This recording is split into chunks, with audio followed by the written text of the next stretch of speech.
Bonsoir, bonjour, très chers abonnés. Bienvenue chez nous. Vous êtes sur Dada International, le choix de l'excellence, avec la daronne de multitude de la femme à plusieurs options. Toujours ensemble, merci beaucoup, très chers abonnés, merci très chers internautes pour l'amour, merci pour la confiance, merci pour l'attention et surtout pour la fidélité. Merci d'aimer, de commenter, de partager. Toujours on est ensemble. Un grand merci à la grande communauté congolaise et partout dans le monde entier. Nazomona kuna na braza, namoni na braza kuna bonjour. Namoni kuna na braza, bonjour mbote, na Angola. Obrigado. Soki nini malobaka. Voilà, merci. Voilà, ezalaka présentation ya Elubuna Bisso. Merci. Dans les compagnons des Dada International, toujours jamais sans vous. Nabou santé la grande communauté, family boat.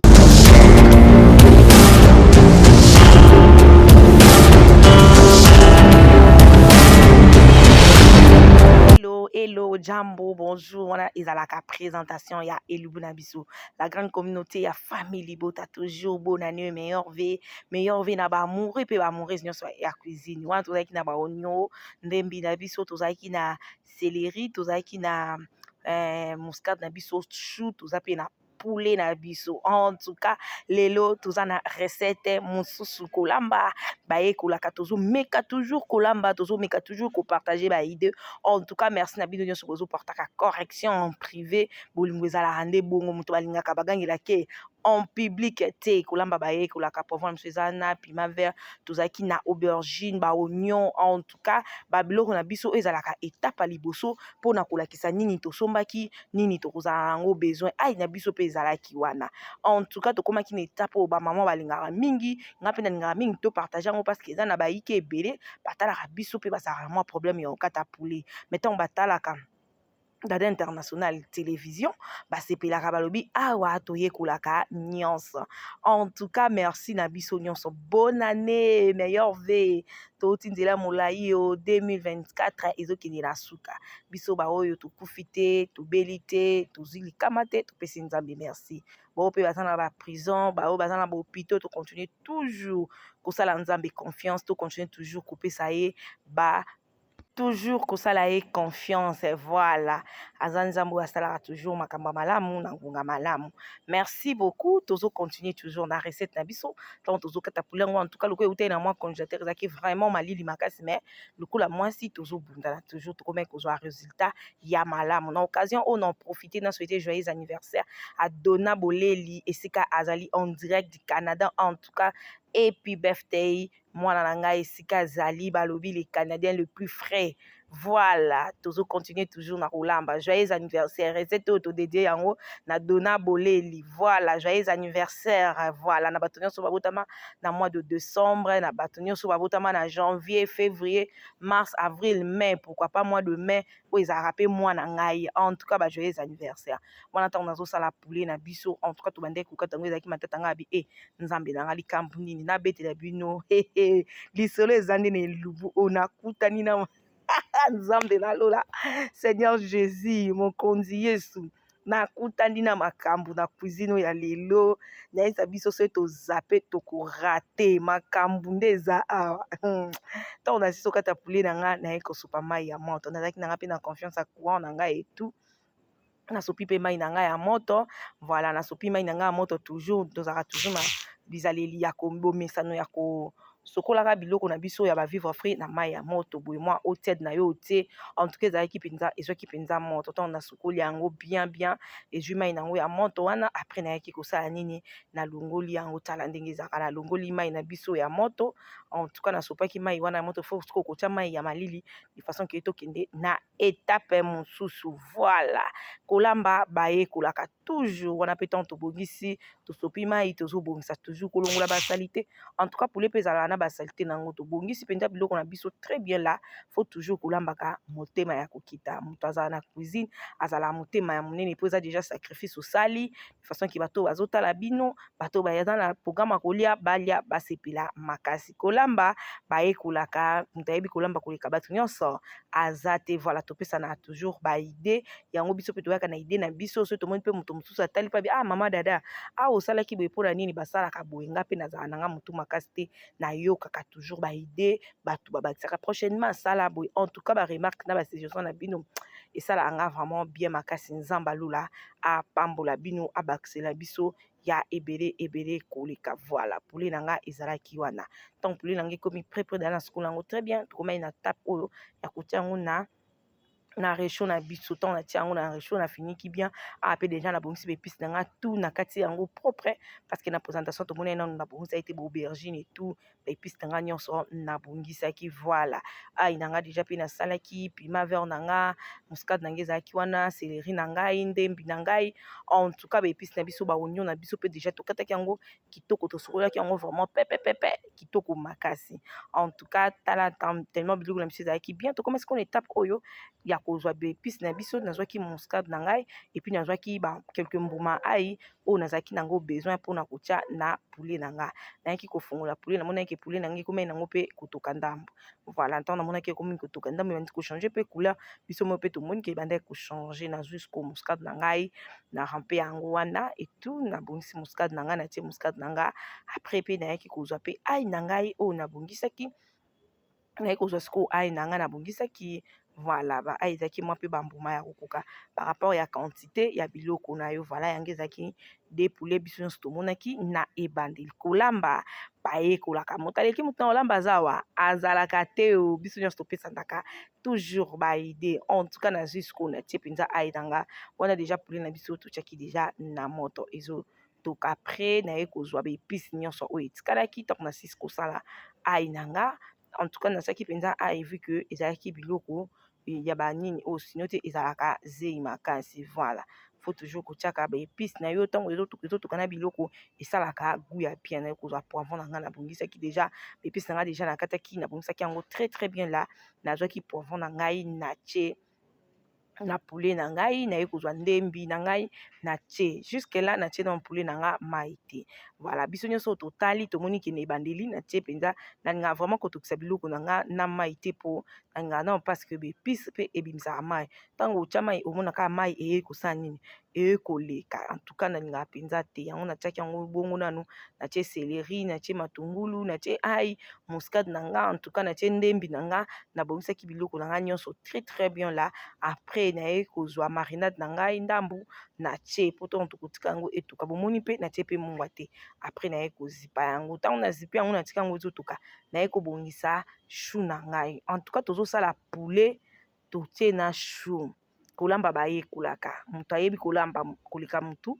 aza te. Donc lelo toza na recette ya poulet na chou. Voilà, na jusqu'au chou na nga ntango na sokola yango pe bien, faut kosokola yango pe bien parce que ezalaka na mwa bazelo mingi. Voilà, babiloko ka soki ezotekama na balabala il faut toujours kosokola yango bien, kosokola yango toujours bien. Après wana na bandi kobongisa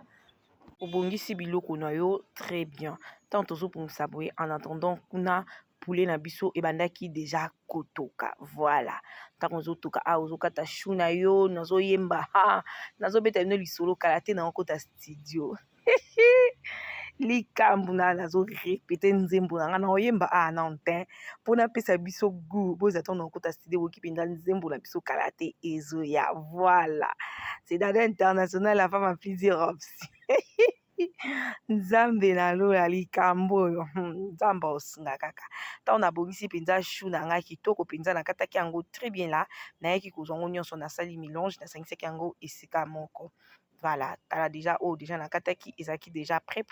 Après naye kozwa oyo etikalaki nabongisi yango très bien. Là voilà, après naye kozwa chou na nga nake nango na réchaud. Ntango natiaki na réchaud natiaki nano mai te vi ke chou pe ebimisaka mai natiaki nano mai te. Voilà, natiaki nano mai te kuna mpe poulet na biso eza kotoka. En tout cas chou na ngai ezalaki vraiment ezalaki mpe chou moko ya kitoko. Ntango naye boye naye kotala sikoyo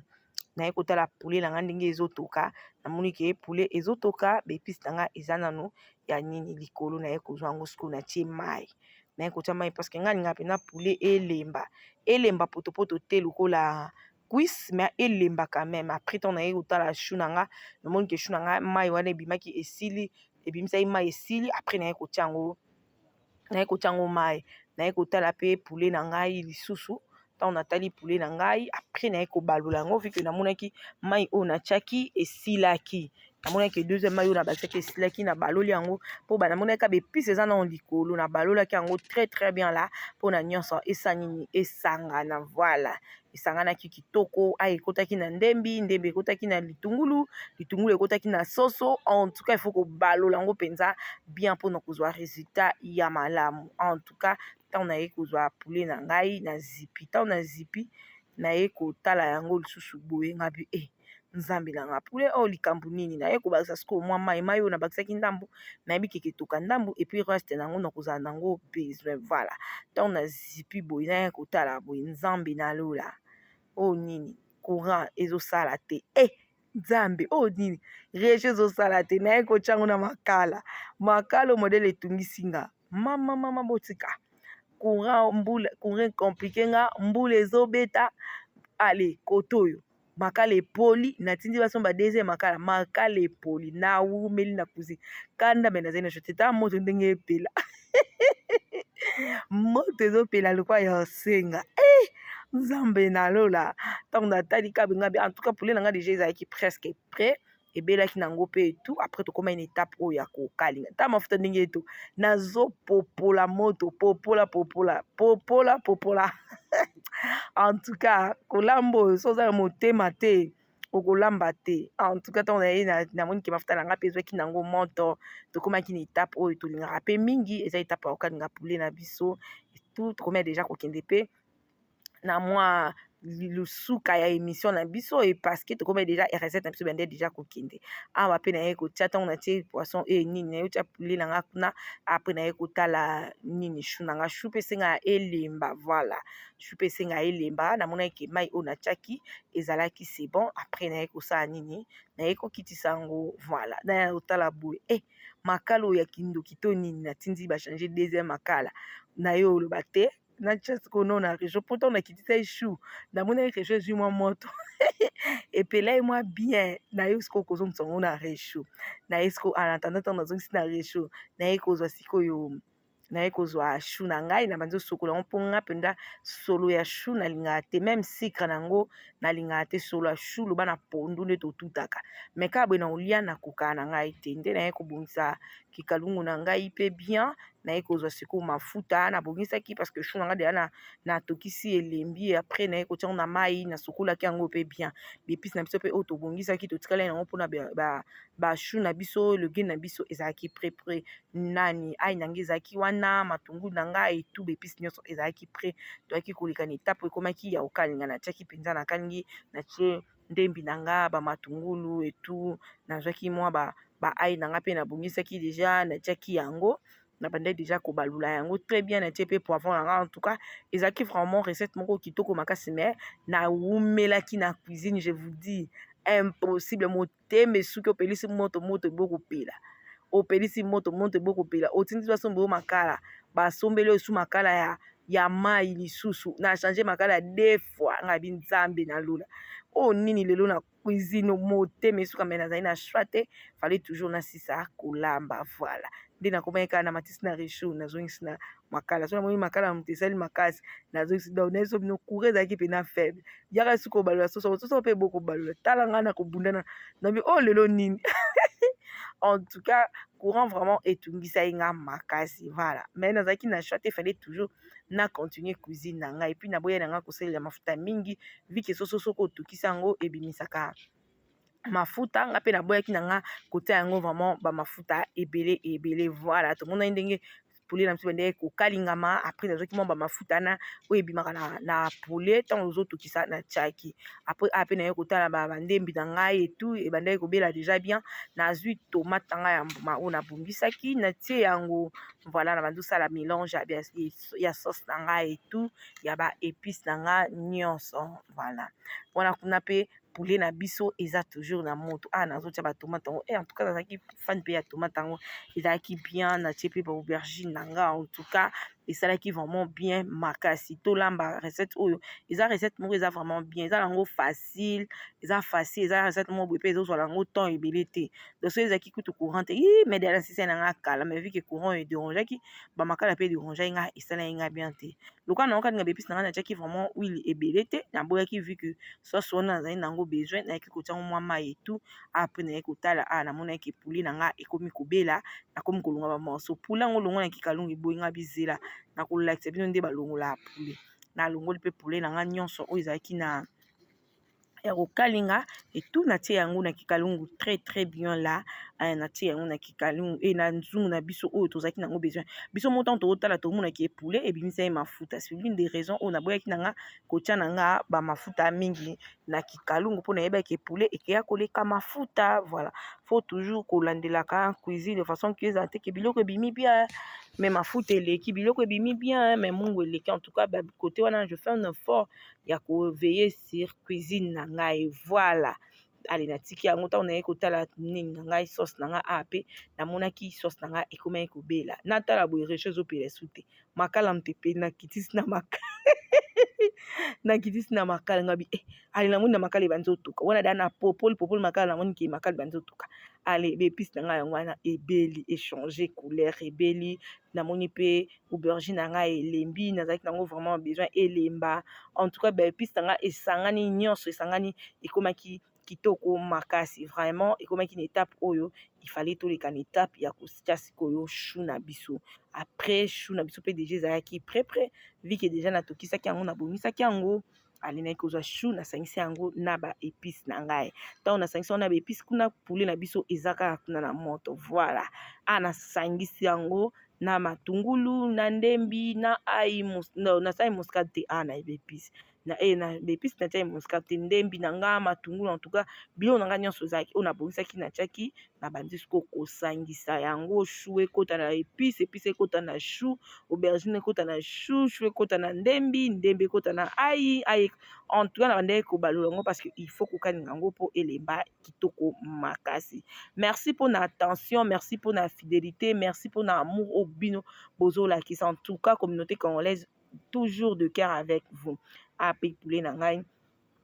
ebeliaki kitoko nalongolaki poulet na ngai natiaki yango na nzungu merci vraiment to continue toujours na kopartager ce totali vidéo et que tosepeli nango topartagele mpe bandeko na biso ekozala bien voilà moto ayebi kolamba koleka baninga aza te biso nyonso tozosala nini tozoyekola tozosepartage kaka baide voilà ale ntango nasisi tala bino mo mpe na courant eza te faible impossible mais ekozwa poulet na ngai nasilisaki vraiment ngabi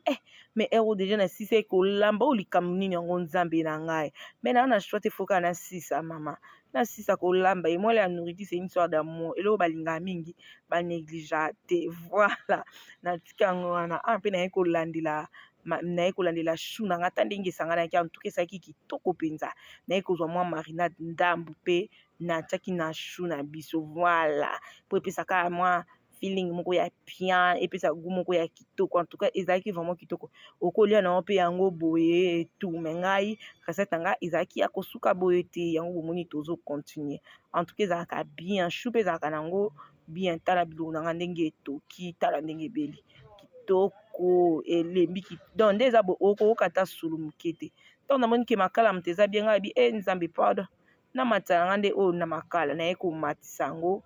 naye komatisa sikoyo na makala poulet na biso après naye kozwa chou na sopi en tout cas ezalaki recette moko ya komélanger chou na biso boye na poulet ntango na chauffe yango bongo na mélanger yango na bandi sikoyo komélanger yango très bien là obandi komélanger yango très bien là mélangeaki yango biloko na ngai bien chou na ngai ekota na poulet na ngai ekota na chou en tout cas ebandai déjà kopesa saveur moko ya kitoko makasi vraiment recette na biso tokomi déjà kokende na suka to continuer toujours na kotala banda na banda olamba na tia mungwa te ntango nameki biloko na ngai naokike mungu eza te sikoyo nde naye kosiko kotia mungwa mpo etoka ensemble na boyi ntango bato babandolia bayoka mbuma mungwa etoka ensemble na biloko na biso en tout cas na balolaki yango nasangisa mungwa na ngai esangana na chou esangana mpe na poulet na biso après toyaki kozwa yango totiki yango etoka ntango totiki yango etoki ndambu toyei kozwa pima na biso voilà tobongisaki déjà quelques mbuma ya pima toyei kotika yango kotala chou na nga boy na moni ke chou na biso ebandaki kotuka kitoko nga binzambe na lola Seigneur Jésus mokonzi Yesu Masiya nzambe kitoko boye ezaki vraiment kitoko bomoni ke chou edébordé te ezali so endeni te non chou na biso ezaki par quantité nango par rapport à poulet na biso nde toyebaki toza na de poulet na biso tosala pe quantité par rapport ya poulet na biso en tout cas biloko bandaki kobela bien nazalaki vraiment très contente malgré nazalaki déjà fatigué par rapport à moto nde étranger nga natika yango esusu ntango etoki toye kotala boye biloko na biso ebelaki bien merci beaucoup na bana poto merci na bana kini merci na bana Angola partout dans le monde entier oyo tokóma une étape oyo tolingaka mingi eza étape oyo totiaka biloko na biso na mesa voilà chou na biso yango wana tobongisaki yango na poulet biso nyonso oyo totali bande bandeli mpe ti suka soki mpe olambi omeki boye olambi boye omeki ebimi kitoko ya kotiala biso ata na commentaire ekosala biso bien napesi bana Canada mbote États-Unis mbote Allemagne France Belgique Europe mobimba Suède Suisse en tout cas Australie napesi Norvège napesi bino mbote makasi to continuer toujours na otala Dada International télévision tokozala toujours na ba recette tokozala toujours na ba découverte plus avec Dada International voilà loso nanga déjà na lambaki loso nanga déjà ebelaki en tout cas tosalaki yango na loso ezalaka pe kitoko il faut komeka en tout cas tosalaki yango na loso tant na loso nanga déjà ebelaki tant nazobundana kaka na moto na malembe koto nasalaki loso nanga ezalaki déjà prêt tosali loso na biso to servir pe loso na biso wana kitoko fufu na biso pe déjà na lambaki déjà en tout cas biloko na biso déjà ekomaki presque prêt merci na Theresia Salama merci na Anthony Salama donc biloko na biso ebelaki tellement bato bazali na nzala ade bato bakomolia présentation ya biloko na biso boule nationale ezangaki te bimoteke voilà loso na biso ezalaki chou na biso yango wana en tout cas c'était vraiment bon merci beaucoup merci na biso nyonso to continuer toujours na otala Dada International le choix de l'excellence merci pour la confiance fidélité attention amour nyonso bozolakisa biso babona année soki nzambe azongi te tokokutana mokolo mosusu na numéro mosusu ya émission na biso fufu na biso ezalaki karibu kumeza awa tolingaki explication te oyo eza moment préféré moment ya kimia moment ya réconciliation donc matembele na biso mpe ezalaki déjà prêt mokapara na biso toujours na pointe koto mpe loso na biso poulet na biso mpe na chou ezalaki wana bon appétit bisous bye